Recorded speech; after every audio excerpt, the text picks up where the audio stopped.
Welcome to my YouTube channel make concept easy.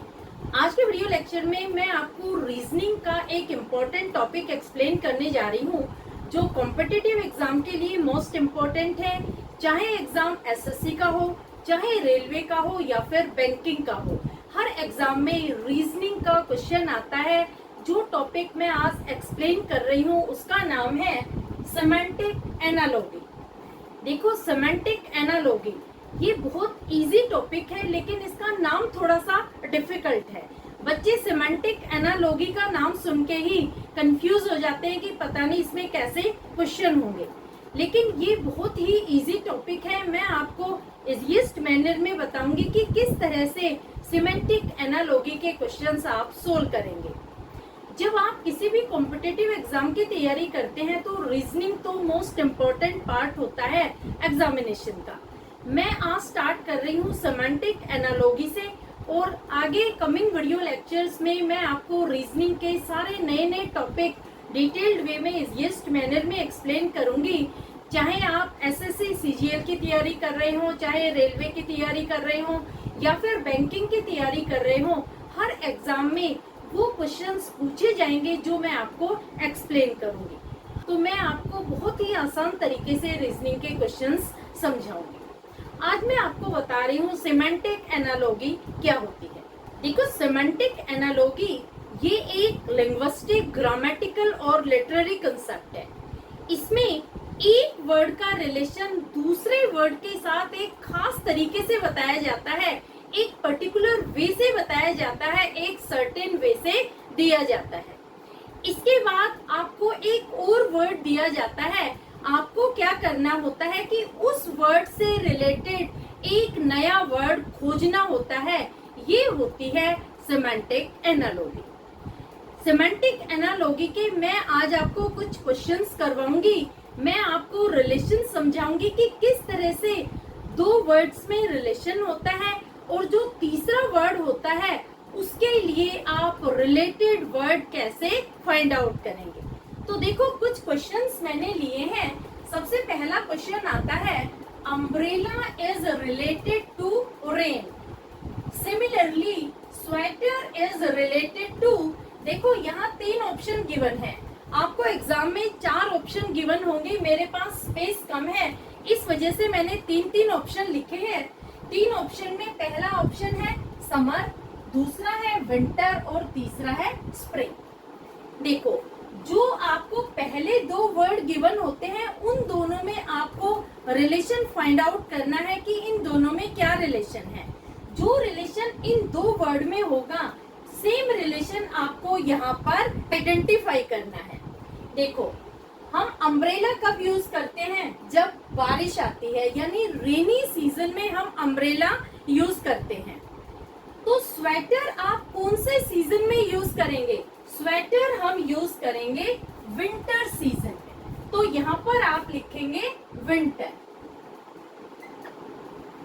इसी तरह से आपको हर क्वेश्चन में जो फर्स्ट 2 वर्ड्स हैं उनके रिलेशन को अंडरस्टैंड करना होगा, और जो लास्ट के 2 वर्ड्स है सेम रिलेशन आपको वहां पर सेट करना होगा, आइडेंटिफाई करना होगा, जो स्टार्टिंग के 2 वर्ड्स में गिवन है।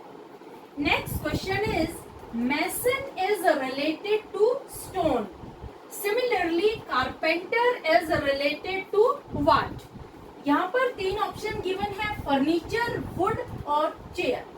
अब देखो, पहले आप क्या करेंगे, मैसन और स्टोन इन दोनों के रिलेशन को समझेंगे। मैसन कौन होता है? मैसन का मतलब होता है मिस्त्री, और स्टोन यानी पत्थर। देखो, जो मिस्त्री होता है, कारीगर होता है, वो पत्थर से मकान बनाता है, यानी मैसन इज रिलेटेड विद स्टोन।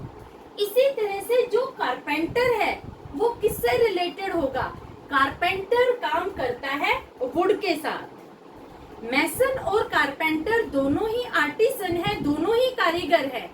जो मैसन है वो मिस्त्री होता है, मकान बनाता है, बिल्डिंगें बनाता है, तो उसका जो रिलेशन होता है, वो जो काम करता है वो स्टोन और ब्रिक से काम करता है। इसी तरह से जो कारपेंटर है वो भी कारीगर है, लेकिन वो जो काम करता है वो वुड से करता है। वुड से वो फर्नीचर बनाएगा, चेयर बनाएगा, टेबल बनाएगा, सोफा बनाएगा, तो यहाँ पर राइट ऑप्शन होगा वुड। समझ में आया? तो आपको फर्स्ट टू ऑप्शन अंडरस्टैंड करने हैं और इन दोनों के जो रिलेशन है, सेम रिलेशन ही आपको यहाँ पर आइडेंटिफाई करना है। क्लियर?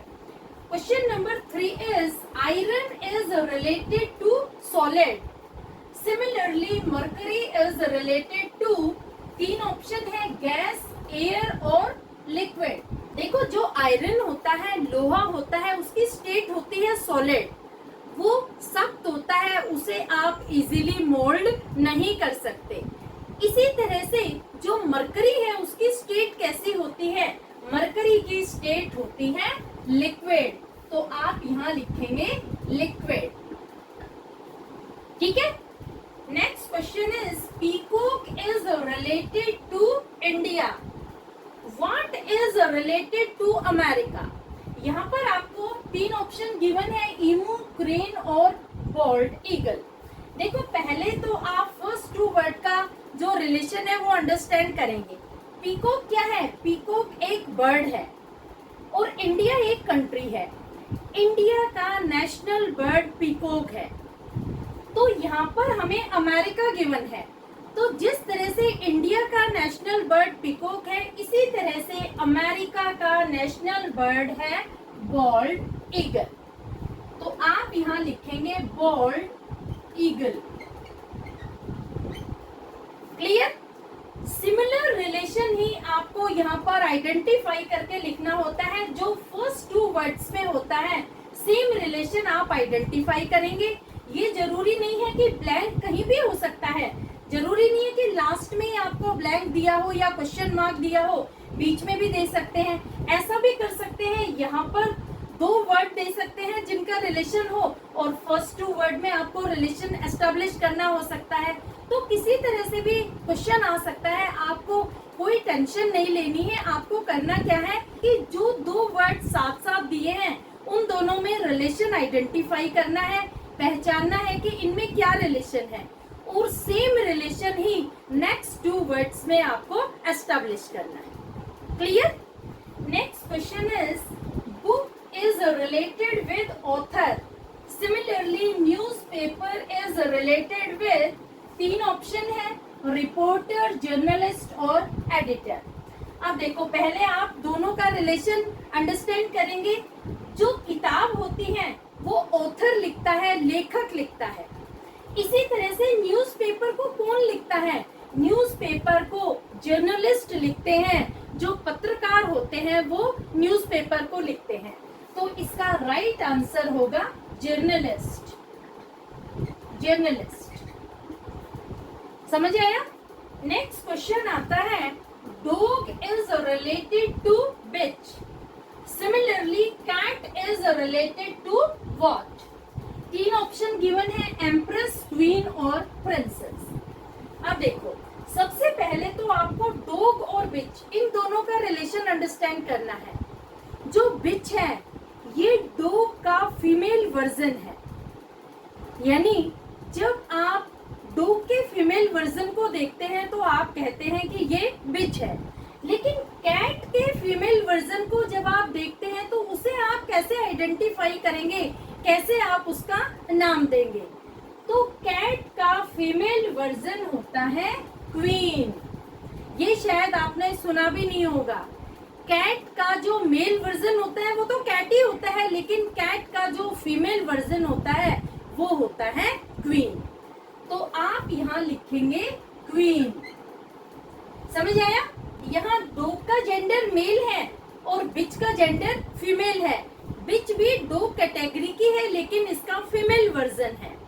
इसी तरह से क्वीन कैट कैटेगरी की है लेकिन उसका फीमेल वर्जन है। क्वीन फीमेल वर्जन होता है कैट का। Clear? Next question is, India is related to Delhi, similarly Australia is related to what. 3 option given है, सिडनी, मेलबोर्न या कैनबेरा। देखो, इंडिया ये एक कंट्री है और दिल्ली एक सिटी है, लेकिन यहाँ जो रिलेशन बन रहा है वो ये है कि दिल्ली इंडिया की कैपिटल है। दिल्ली क्या है? दिल्ली राजधानी है भारत की। इसी तरह से आपको ऑस्ट्रेलिया की कैपिटल यहाँ फाइंड आउट करनी है। ऑस्ट्रेलिया की कैपिटल है कैनबेरा। ठीक है, तो आप यहाँ लिखेंगे Canberra. Clear? Next question is paise is related to रुपी।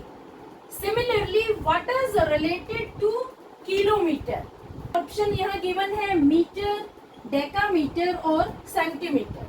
देखो इसे आप कैसे समझेंगे? 1 रुपए में 100 पैसे होते हैं। जब आप 100 पैसे इकट्ठे करेंगे इसका मतलब आपके पास 1 रुपया बन गया। तो ये रिलेशन हो गया, 100 पैसे में 1 रुपए होता है। तो यहाँ पर आपके पास 1 किलोमीटर गिवन है। तो आपको फाइंड आउट करना है कि 1 किलोमीटर में क्या 100 डेकामीटर होते हैं, क्या 100 सेंटीमीटर होते हैं, क्या 100 मीटर होते हैं। तो 1 किलोमीटर में 100 डेकामीटर होते हैं। तो आप आंसर लिखेंगे डेकामीटर। 1 किलोमीटर में 100 डेकामीटर होते हैं।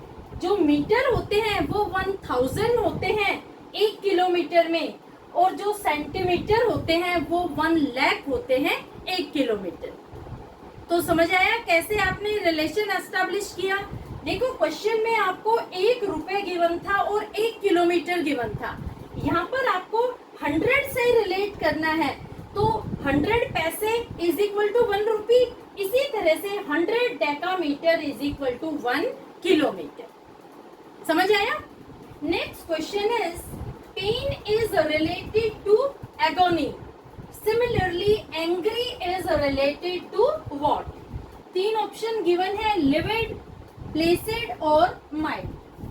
देखो ये दोनों एक दूसरे के सिनोनिम है। पेन का मतलब भी दुख होता है और एगोनी का मतलब भी दुख होता है। इसी तरह से एंग्री का सिनोनिम क्या होगा? एंग्री का सिनोनिम होगा लिविड। प्लेसिड और माइल्ड ये दोनों एंग्री के एंटोनिम है। तो आप लिखेंगे यहाँ पर livid. Next question is paw is related to cat. Similarly hoof is related to what? 3 option given है, काउ, हॉर्स और कैमल। देखो पो का मतलब होता है पंजा, बिल्ली का पंजा होता है। इसी तरह से हूफ किसके होता है? हूफ का मतलब होता है खुर। तो हूफ होता है हॉर्स के। तो आप यहाँ लिखेंगे horse. Last question is moon is related to -2। Similarly star is related to what? देखो 4 ऑप्शन यहाँ गिवन है, +2, -3, +3 और 4। देखो ये जो पैटर्न है इसमें नेगेटिव साइन लगाया है नंबर ऑफ कॉन्सोनेंट के साथ। मून में 2 कॉन्सोनेंट है, एक है एम, दूसरा है एन। तो 2 कॉन्सोनेंट के साथ यहाँ पर नेगेटिव साइन लगाया है। इसी तरह से स्टार में 3 कॉन्सोनेंट है, देखो STR। 3 कॉन्सोनेंट के सामने हम नेगेटिव साइन लगाएंगे तो इसका आंसर होगा -3। इस तरह से आपको रिलेशन एस्टेब्लिश करने हैं। आपको सबसे पहले पैटर्न को अंडरस्टैंड करना होगा। अंडरस्टैंड करने के बाद सेम पैटर्न ही आपको नेक्स्ट 2 वर्ड्स में अप्लाई करना होगा। समझ आया? तो देखो इस तरह से वर्ड से रिलेटेड सिमेंटिक एनालॉजी के क्वेश्चंस पूछे जाते हैं। ये सारे क्वेश्चन जो मैंने यहाँ एक्सप्लेन किए इनका एक स्क्रीनशॉट ले लो। देखो ये जो क्वेश्चंस आते हैं सिमेंटिक एनालॉजी के, ये इसी तरह के क्वेश्चन आते हैं, लेकिन इन क्वेश्चन का कोई लिमिटेड सिलेबस नहीं है, ये कुछ भी पूछ सकते हैं। तो ये डिपेंड करता है कि आपकी कितनी वास्ट नॉलेज है। जितनी ज्यादा आपकी नॉलेज होगी, जितनी इजीली आप 2 वर्ड के रिलेशन को अंडरस्टैंड कर पाएंगे, उतनी ही आसानी से आप नेक्स्ट 2 वर्ड्स के रिलेशन को एस्टेब्लिश कर पाएंगे। देखो आज के वीडियो लेक्चर में तो मैंने आपको बताया कि किस तरह से 2 वर्ड में आप रिलेशन अंडरस्टैंड करके नए वर्ड को फाइंड आउट करते हैं।